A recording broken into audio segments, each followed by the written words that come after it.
दोस्तों, जैसा कि हमने लिखा, इस वृक्ष को छूकर यह बोलें, दिन रात रुपया बढ़ता चला जाएगा। अब देखने में, सुनने में ऐसा लगता है कि जैसे किसी वृक्ष को छूने से रुपया कैसे आएगा। बस दोस्तों, अब सुनने में तो यह ठीक है, लगा आपको कि रुपया कैसे आएगा। लेकिन दोस्तों, कुछ विधियां भी हुआ करती हैं। उन विधियों को यदि आप करते हैं, अवश्य ही रुपया आएगा और रुपया दिन रात बढ़ने भी लगेगा। अब ये होगा कैसे? दोस्तों, पीपल के वृक्ष में होता है सभी देवों का वास। यहां तक कि पितृदेवों का वास भी पीपल वृक्ष में माना गया है। यूं ही पीपल को वृक्षों का राजा नहीं कहा जाता, इसे महावृक्ष के रूप में जाना जाता है। लेकिन सभी देवों का वास होते हुए भी विशेष रूप से इस वृक्ष में मां लक्ष्मी और भगवान श्री विष्णु का वास हम अधिकतम रूप से मानते हैं। और जो भी हम अपनी मनोकामना लगाते हैं, तो हम इनकी विशेष छोटी छोटी विधियों के द्वारा पीपल वृक्ष से अपनी मन्नत पूरी भी करते हैं। आज आपको यही एक छोटा सा उपाय बताऊंगा कि इस वृक्ष को छू कर यह बोलें। बस दोस्तों, करना क्या है, आपने गुरुवार के दिन यानी बृहस्पतिवार के दिन नहा धोकर के जाना है। और दोस्तों, आपने सीधे हाथ से अपने पीपल वृक्ष को स्पर्श करना है, तने को। बस पीपल वृक्ष के तने को सीधे हाथ से स्पर्श करके और आपने यह 11 बार बोलना है, यानी इस मंत्र को 11 बार बोलना है। ओम धनम धान्यम देहि देव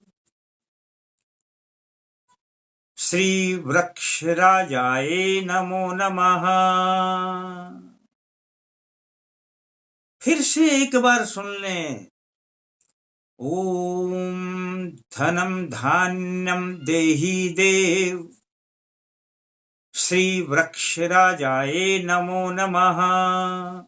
मैंने तो इसे 2 बार बोल के दिखाया है दोस्तों, पर आप इसे 11 बार बोल देना। इतना बोलने के बाद दोस्तों, इस वृक्ष के 2 पत्ते ले आना। पत्ते साफ हों, कटे फटे ना हो। बस इतना ध्यान रखना दोस्तों। 2 पत्ते गुरुवार को यह बोल करके घर पर ले आना और पत्तों को अब घर ला करके जल से, शुद्ध जल से धो लेना। और धोने के बाद आपने इन पत्तों के ऊपर दोस्तों पिसी हुई हल्दी में थोड़ा जल मिला करके और अपनी बीच की उंगली से, मध्यमा उंगली से, बड़ी उंगली से श्री शब्द लिख देना है। श्री को जानते आप, श्री। श्री लिख करके और 2 बिंदी आगे लगा देना। दोनों पत्तों पर ऐसा ही करना है दोस्तों। श्री शब्द लिख करके 2 बिंदी आगे लगा देना और दोनों पत्तों पर लगा देना, लिख देना। चिकने बल पर लिखना। अब दोस्तों, यह जो पत्ते हैं, इन पत्तों को अपने पूजा स्थान पर रख देना। बस दोस्तों, अगले दिन शुक्रवार को एक घी का दिया जलाना, दीपक जलाना और उनके सामने इन पत्तों को रख लेना किसी भी पात्र में।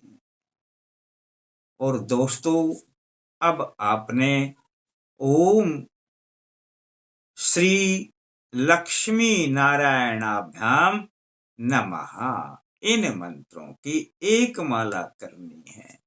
आसान सा मंत्र है, ओम श्री लक्ष्मी नारायणाभ्याम नमः। घी का दीपक जलाया, सामने पात्र में ये पत्ते रख दिए, आप आगे बैठ गए, पूर्व की ओर मुख कर लेना है और यह एक माला कर लेनी है, यानी 108 मंत्र कर लेना है। ओम श्री लक्ष्मी नारायणाभ्याम नमः। इन पत्तों को दोस्तों रखे रहने देना। अब आप थोड़े आटे में पानी मिला करके गर्म कर लेना, यानी यह जैसे जैसे गर्म होगा आटा, यह चिपचिपा पदार्थ बन जाएगा। पत्तों के पीछे यह लगाना चिपचिपा पदार्थ और दीवार के चिपका देना। दीवार पर आप 2 या 3 फीट की ऊंचाई से ऊपर भी लगा सकते हैं। 2 या 3, 2 फुट से नीचे तो ना लगाना, पर कम से कम 2 फुट से ऊपर, 3 फुट पे, 4 फुट पे लगा देना, जहां पर भी आपको जगह मिले। एक पत्ता लगाना जिसके पत्ते का अग्रभाग ऊपर की ओर हो। इसी प्रकार से श्री लिखना है कि श्री सीधा दिखाई दे और अग्रभाग ऊपर की ओर हो, और उसके बराबर में ही पत्ता दूसरा लगाना है। इस प्रकार समानांतर दोस्तों श्री यानी पढ़ा जाए एक बार और फिर श्री 2 बार पढ़ा जाए। 2 या 3 इंच का गैप देकर के, फासला देकर के लगा देना। दोस्तों देखो, श्रम तो बहुत जरूरी है, लेकिन श्रम के साथ में यदि आप अपनी छोटी छोटी क्रियाएं करते हैं, और मैं जो क्रियाएं बताता हूं दोस्तों बड़ी आसान होती हैं, बड़ी आसान ही हमारी पद्धति है। और यदि आप इस विधि से यह काम करेंगे तो समझ लेना दोस्तों, आपके पास धन दिन रात बढ़ने लगेगा। अब आप को यह प्रयोग एक गुरुवार को थोड़ा सा करना है, बस इतना सा पत्ते लेके आने हैं, ये मंत्र बोलो, और फिर शुक्रवार को ये करना है। 2 ही दिन ये छोटा छोटा कार्य है, अगर कर लेंगे तो धन के सारे रास्ते दोस्तों खुल जाएंगे।